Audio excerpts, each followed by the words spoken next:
Hello, today's lecture, we're on 7.1 in your book, uh, ratio and proportion. This will be a straight review lecture. I can't imagine there's anything that's here that you wouldn't have heard before, okay? A ratio can be written these three different ways. These are in your notes. 2 to 5 can be written this with the dot dots here. We can go 2 over 5. So a fraction is a ratio, right?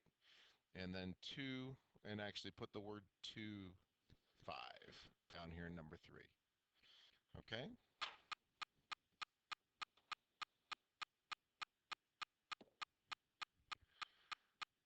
If a class has 14 boys and 12 girls, find the ratio of boys to girls. So the number of boys is 14, the number of girls is 12. So 14 to 12. And we do simplify here. We simplify, and we can call that 7 to 6. So girls to boys would just be the opposite, 12 to 14. So we're pretty precise about how we do this. And again, simplify, 6 to 7. Girls to people, okay? There are, again, 12 girls and 26 people. Simplify that, and we're down to 6 to 13. Boys to boys, well, doesn't matter if, they're actually, in this case, there are 14 boys to 14 boys. So 14 to 14 is 1 to 1. And again, that's the same as saying 1 to 1. You could also express it like a fraction. Okay? Now, that takes us to proportion. You guys all know this. Take two fractions, put an equal sign between them. And to go ahead and solve these, we cross multiply. We cross multiply uh, A and D are called the extremes, the big numbers. Oops. And the middle numbers are called the means, B and C. So if you line them up from smallest to greatest, the B and the C are always going to be in the middle. Okay? They're the means, they're the middles. And A and D are the extremes, the big and the small. Okay? So go ahead and we solve these guys. We know how to do this. So we go cross multiply. 5 times 72 equals x times 40. So 40x equals 5 times 72 is a total of 360. So x equals 9. And I'm going to rewrite this here real quick just so we can see. 5 to 9 equals 40 to 72. And with all positive numbers here, we say 9 and 40 are the middle two numbers if I lined up 5, 9, 40, and 72. Okay, so 5 is to 9 is the same as 40 to 72. We could simplify that just to verify that. Okay, down here we get 35x equals 28 times 5, which is 140, and divide, and x equals 4.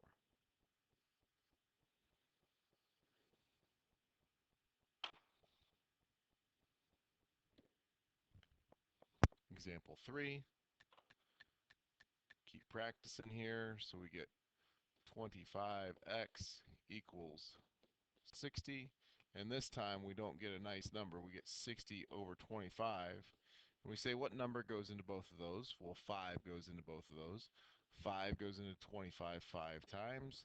And 5 goes into 60 12 times. Okay. This guy down here, make sure this is x plus 4 like a quantity, because if I multiply, I'm going to get x plus 4 times 6 equals 12 times 7, which is 84. So 6x plus 4, plus 24, distribute, is 84. Subtract 24 from both sides, and x equals 10.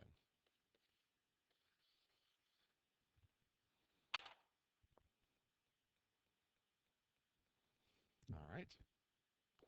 Now, we got a couple here in a row where we're actually going to have to take x plus 1 times x plus 1 equals 36. Well, how do we do x plus 1 times x plus 1? We distribute or FOIL. X times x is x squared. Outside is x. Inside, 1 times x is x. And 1 times 1, the lasts are 1. So first outside, inside, last, or distribute the x and then the 1. And set that equal to 36. Combine like terms, x squared plus 2x plus 1. And if I'm solving for x, I'm going to subtract 36 from both sides here.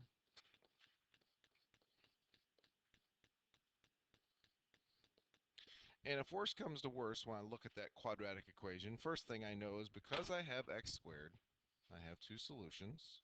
Talked about this last week a little bit in one or two of these. And basically, I could run the quadratic formula.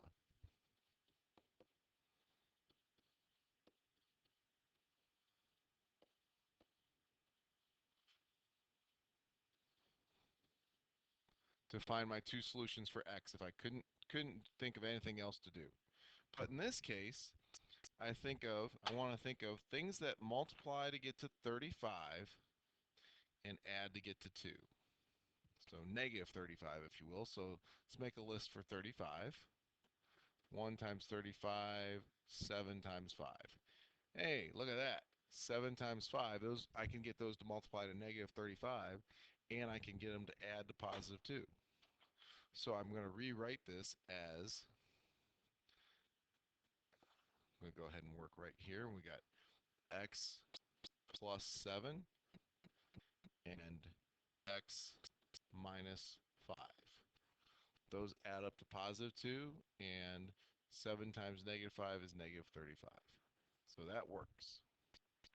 And remember how we set each parenthesis equal to 0. So x plus 7 equals 0. X equals negative 7. That's one of my solutions. And then for the other solution, x minus 5 equals 0. And x equals 5. And there are your two solutions. Okay. All right, let's try another one of those. So x minus 5 times x minus 2 equals 4 times 1, which is 4. X squared minus 2x minus 5x plus 10 equals 4. Subtract 4 from both sides because we always set equal to 0. We get 6 there. X squared minus 7x equals 6, or plus 6, excuse me, equals 0. Things that multiply to get to 6 and add to get to negative 7. X minus 6, x minus 1 equals 0. And there you have it, sports fans. So your two solutions for this guy are x equals 6 and x equals 1.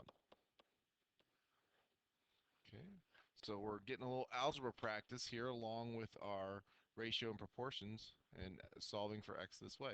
You could plug back in, for example, you could plug in 6 for x here. So if I plugged in 6 in for x, 6 minus 5 is 1 over 4.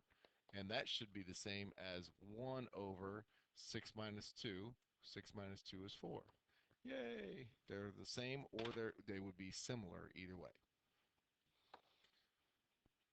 Okay, now this is called an extended ratio. Here is the idea of 3 to 4 to 6 here. The sides of a triangle are in the ratio of 3 to 4 to 6. Okay, And well, that means that there's a common ratio. We could have written this as 3 to 4 to 6, okay? But um, but then what I'm going to do is I'm going to just put x's there basically, and we're going to say, well, I know perimeter is adding up the three sides. So 3 times some unknown plus 4 times some unknown plus 6 times some unknown. That's my total, which is 39. So I'm going to, in order to answer the question, what's the length of the longest side?